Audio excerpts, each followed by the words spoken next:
It's time for the One Bar and Lupaga Show, bringing you anything and everything Minnesota Vikings. Welcome to professional football.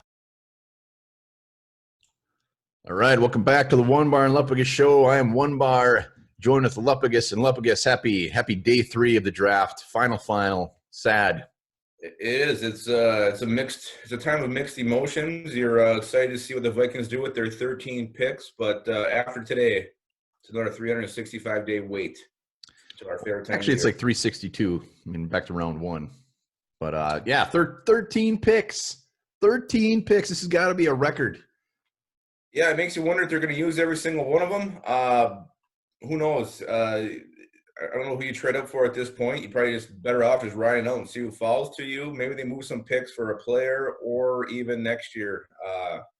It's hard to see them using all 13 of these.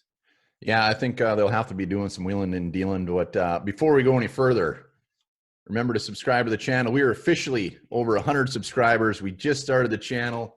Oh, yeah. Keep subscribing, keep liking. Let's see how big we can get that number up to. 13 picks, 3 in round 4.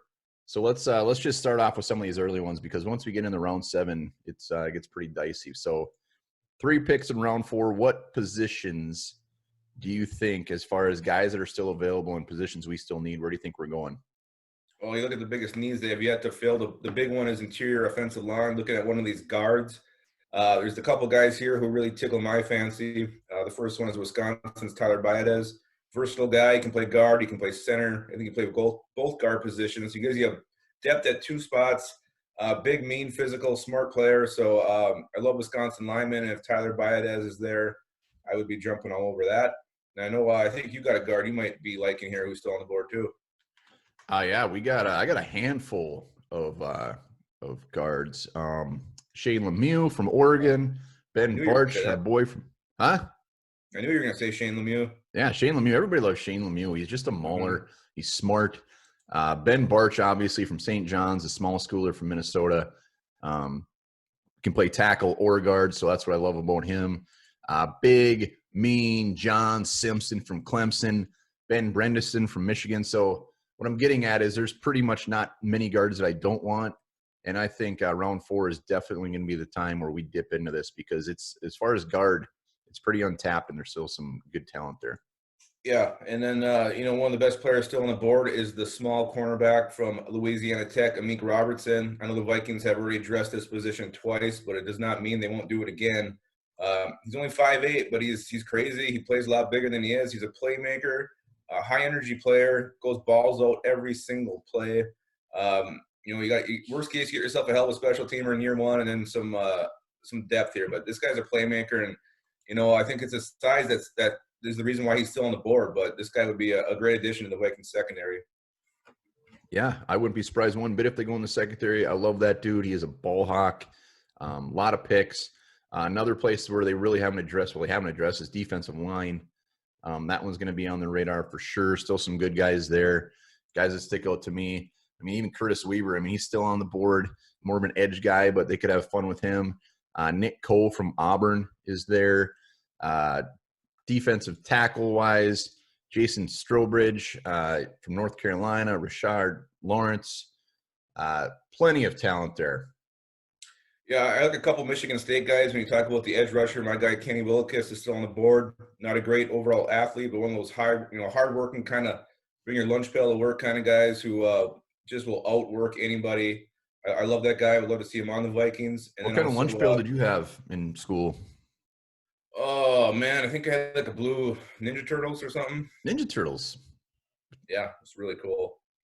Another guy, I think he's probably more of a 6th-round pick, but Raekwon Williams from Michigan State, his big bull rusher, his strength is creating interior pressure, and that's what the Vikings need. So maybe something to look down the road at there too. Vikings still haven't got a safety either. A guy I like early is Kevon Wallace from Clemson. You can do a lot with him. You can play up on the line. You can drop him back. You can blitz. You kind of bring back a lot of that corner blitzing that we lose with Mackenzie Alexander going to Cincinnati. So I think he's a versatile piece Mike Zimmer could use in his secondary. And look at receivers. The Vikings could definitely double dip. They've already double dipped at the corner position. Why not do it with receivers? There's 2 names that stick out to me. Obviously, every Minnesota Vikings fan is hoping they take Tyler Johnson with one of these fourth-round picks. Big physical, get those contested. If Tyler Johnson becomes a Minnesota Viking, fans will be going ape shit today. Another big receiver that the Vikings could add is Antonio Golden Gandy, or Gandy Golden. I always get it mixed up, from Liberty. I think he's like 5-ish, big lanky receiver. Another guy can go up and get those jump balls. So the Vikings could add some size to the receiving corps today. Yeah, they got plenty of options at receiver. Even KJ Hill's there, Colin Johnson, the big guy from Texas, Joe Reed, the return man, Donovan People-Jones from Michigan, all guys to keep your eyes out for. What's still just like, I'm not getting it. It's not sinking in. Right now, even on best available, ESPN rankings, whether you like them or not, they have Tyler Johnson as the 13th best receiver, not just 13th best player, 13th best receiver. So wherever that guy ends up going, he is going to be pissed off and want to put up some numbers and prove these guys wrong. Yeah, the only thing you can really think about is why is because he kind of tanked this draft process. He dropped out of the East-West Shrine game, didn't run at the combine. I don't think people really know, or teams really know how fast he is. They don't have a good measurement of his overall speed. That may be something that's keeping him down the board. Another guy we got to talk about is still there is there's two quarterbacks, Jacob Eason and Jake Fromm. So, Vikings have a ton of extra picks. This is the time maybe you take a shot at one of these guys if they're there. No pressure, really. You got 13 picks. It's not like you're avoiding another area of need to take one of these guys. So if they like what they see and they think the value is right, I would not be surprised he was one of these 13 picks on a quarterback. Yeah, if Jake Fromm is on the board when we pick at, what's our first pick, 117? Yeah, something around there. If he's still there, I think that's completely on the board. Even Jacob Eason, I mean, I don't know why that guy's still on the board. Another quarterback that they've definitely showed interest in is Florida International James Morgan. He's got to keep an eye on. But if it's not one of those three, I mean, Anthony Gordon is another guy at Washington State that I like. But I think quarterback is absolutely on the table. Why wouldn't you bring one of these guys in to even compete with Jake Browning for that third spot and see what happens? 13 picks. Let's get a little creative with this. I mean, I think really with this number of picks, anything is on the table. Running back, tight end. I think we got still need to add a lot of depth. And with these 13 picks, I think we're going to get a little fun. Yeah, we mentioned it before, but they could definitely package some of these, look for a player. If they don't like what they see on the board at a certain position, maybe there's a veteran who's not starting for a team that they think could come in and compete. Move some picks for a guy like that. I know there's not a lot of time on the clock, but you're probably making these calls this morning, last night, seeing what's available, what's out there.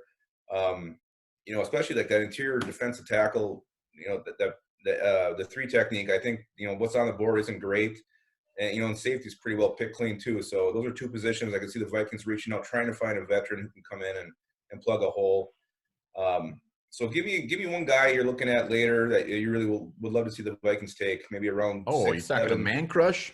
Yeah, man crush. Man crush. I got a lot of man crushes. I mean, obviously, I think we both love Trey Adams, offensive tackle from Washington. It'll be fun to see where he goes. Jaheim Carter, Alabama, safety/corner. A lot of the guards that I already mentioned. I'm going to bring up Minnesota State's Shane Zylstra, big old receiver.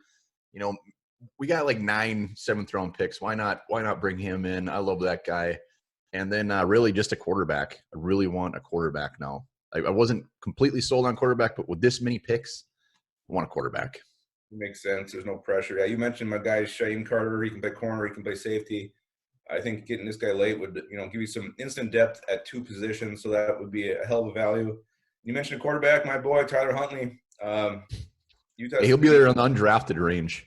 Yeah, well, don't matter. I mean, you see some of these guys going already. But this guy, he'd be fun to watch. He's make plays with his legs, kind of a zone read quarterback. He can throw the ball fairly well. So Tyler Huntley, definitely a guy I would be interested in late in the draft if they have not taken a quarterback yet. We talked about it before, not on one of these videos, but the Vikings have not yet taken that guy where we're like, who the hell is that?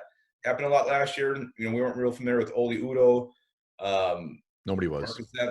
Guys like that. So, I mean, you look at a lot of guys during this whole process, but there's always guys we don't see flying under the radar.